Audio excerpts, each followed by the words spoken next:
হে জগতবাসী, আজ আমি শামীম আলী চিশতি আপনাদের সামনে একটি আলোচনা নিয়ে আসলাম। সে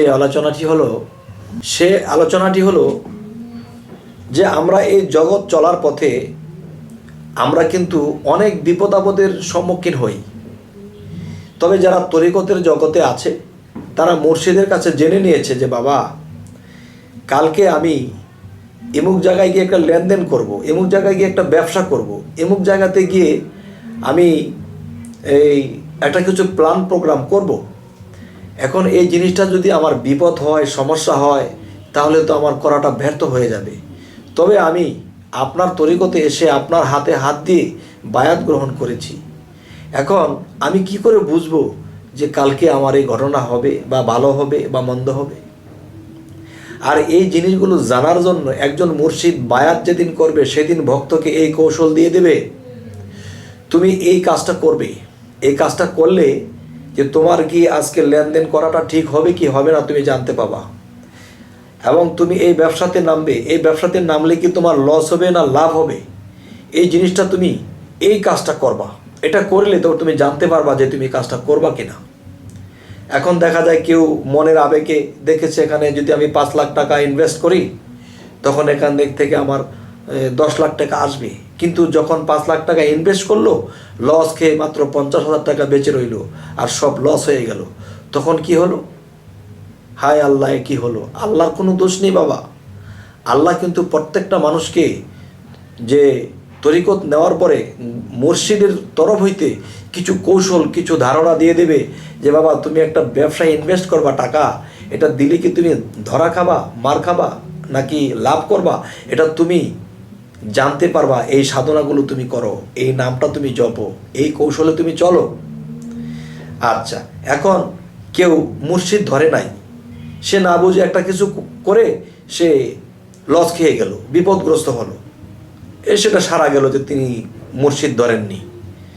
আবার কেউ পৃথিবীতে আছে মুর্শিদ ধরেছে, মুর্শিদ ধরার পরেও দেখা গেছে একটা ব্যবসা ধরতে গিয়ে মার খেলো, একটা কাজ করতে গিয়ে হোঁচট খেলো, মানুষ তাকে অপবাদ দিল, নিজে লস খেলো, শরীরের উপরে আঘাতও পড়লো, আবার লস করে ফিরল।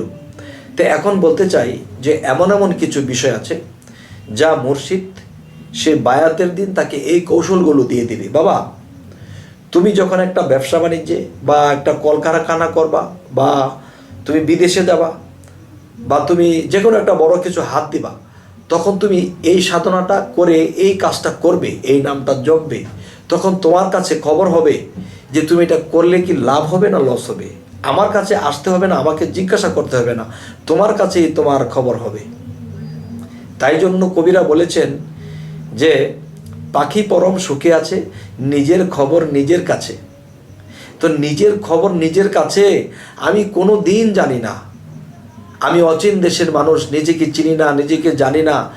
যখন আমার মুর্শিদের কাছে গিয়েছি তখন মুর্শিদ আমার চেনা দেশের লোক, তিনি আমাকে বলে দেবে, চিনিয়ে দেবে যে বাবা এই কৌশল, এই ধরন, এভাবে চললে, এভাবে করলে, এই জিনিসটি করলে তুমি তোমার লাভ ক্ষতি সমস্ত কিছু বুঝতে পারবা। তবে হে জগতবাসী, আজকের আলোচনাগুলো এই পৃথিবীর এমন কোনো মানুষ নেই যে এই আলোচনাগুলো কারো দরকার নেই। প্রত্যেকটা ফ্যামিলিগত মানুষের, প্রত্যেকটা বিজনেসম্যান, প্রত্যেকটা ব্যক্তির এই আলোচনাটা দরকার আছে। কারণ মানুষ 1 লক্ষ টাকা যদি কামাই করে, একটা মধ্যবিত্ত পরিবারের মানুষ, তার মাথার ঘাম পাতায় ফেলে ইনকামটা করতে হয়। এরকম 2, 4, 5 লাখ টাকা জমিয়ে যখন কেউ একটা ব্যবসা ধরবে বা একটা কিছু করবে, তখন সে দেখতেছে ব্যবসাটা করতে গেলে আমার লাভ হয়ে যাবে, সে দেখতেছে এই ব্যবসাটা করতে গেলে আমি ধনী হয়ে যাব। কিন্তু এই ব্যবসার মধ্যে যখন টাকাটা ইনভেস্ট করলো, পরে 10 মিনিট পরে খবর পাইলো যে টাকাটা গায়েব হয়ে গেছে। যাদের কাছে টাকাটা দেওয়া হয়েছে তারা এই টাকাটা মেরে দিয়েছে, তাদেরকে আর খুঁজে পাবা না। তখন কি সেই লোকটা ঠিক থাকতে পারে? তখন হার্ট ফিল করে। আচ্ছা, তাহলে এই জিনিসটা সামাজিক মানুষ বোঝে না, তারা মুর্শিদ ধরেনি, তারা এটা জানে না। কিন্তু যারা মুর্শিদ ধরেও এরকম অবস্থা হয়, তাহলে মুর্শিদ ধরে কী লাভ হলো? মুর্শিদ কিন্তু আমার ইহকালের ইহকাল এবং পরকাল দুইটি জায়গার পথ প্রদর্শক। আর মুর্শিদ কি? মুর্শিদ পথ প্রদর্শক। এই কথাটি আল্লাহ বলেছে যে জগতে যার মুর্শিদ নেই, যাদের মুর্শিদ নেই জগতে, তারা সুপথে নেই। এ কথাটা সূরা কাহাফের 17 নম্বর আয়াতে আল্লাহ বলেছেন। তবে হে জগতবাসী, তবে অবশ্যই যে কোরআন ও হাদিস অনুসারে মুর্শিদ ধরতে হবে, বায়াত গ্রহণ করতে হবে। তবে হ্যাঁ, মুর্শিদের কাছে গেলে নিজের পরিচয়খানি চাবেন। আমি কে?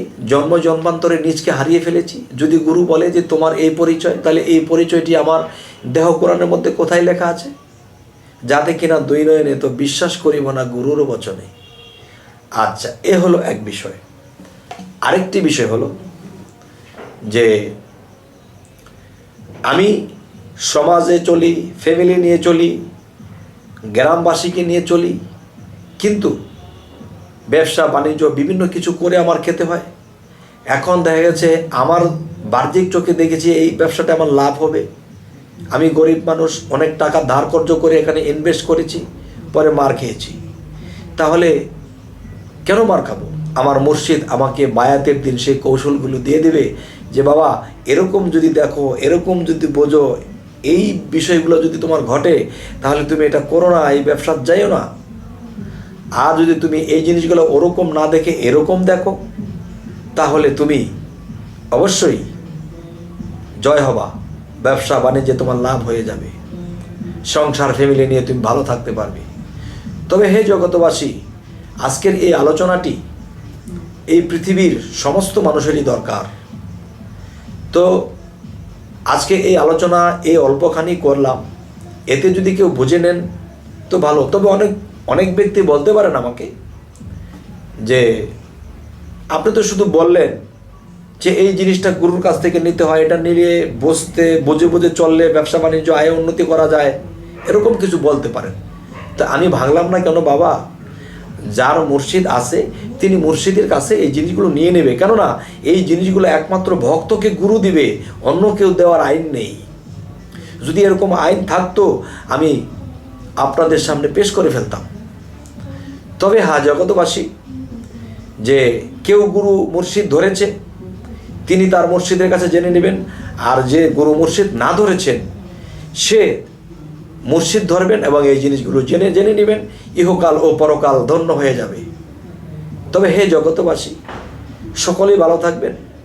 আজ এ বলেই রাখছি। আল্লাহ হাফিজ।